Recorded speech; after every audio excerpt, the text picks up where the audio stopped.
F'Ġunju li għadda r-rata annwali tal-inflazzjoni bbażata fuq l-indiċi armonizzat tal-prezzijiet tal-konsumatur niżlet marġinalment tal 2.2%.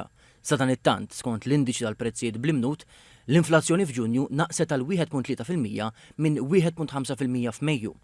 F'aġġornament ekonomiku, l-Bank Ċentrali qal li l-indiċi tal-bank dwar kundizzjonijiet tan-negozju jindika li tkabbir annwali fl-attività kummerċjali naqas u baqa' f'livell kemm xejn taħt il-medja storika. Intqal li matul dan ix-xahar kien hemm żieda kemm fl-indikatur tas-sentiment ekonomiku kif ukoll fl-indikatur tal-ispettattivi tal-impjiegi maħruġin mill-Kummissjoni Ewropea għal Malta.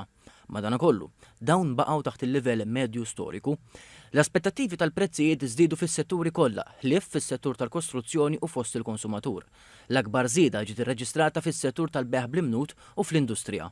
Dwar l-attività ekonomika, il-bank qal li f'Mejju il-produzzjoni industrijali u tas-servizzi żdiedet b'ritmu inqas maġġel fuq sena qabel, filwaqt li l-kummerċ bl-imnut naqas bi ftit.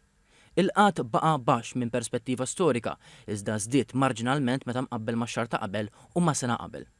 Dwar il-permessi maħruġa għal bini residenzjali, l-ekonomisti tal-Bank Ċentrali qalu li dawn kienu f'livell ogħla f'Mejju meta mqabbla mal-livelli ta' sena ilu. F'Ġunju, in-numru ta' konvenji residenzjali kif ukoll dak tal-kuntratti tal-beħ kienu anqas minn dawk tas-sena ta' qabel. Matul it-12 xahar sa Mejju, id-depożiti ta' residenti Maltin żdiedu u kien hemm tnaqqis fid-depożiti miżmuma minn kumpaniji mhux finanzjarji u intermedjarji finanzjarji. Ir-rapport temm jgħid li f'Mejju il-Fond Konsolidat irreġistra deficit, kontrast ma' surplus irreġistrat sena qabel. L-aktar minħabba iż-żmien ta' meta sar ċertu infiq rikorrenti.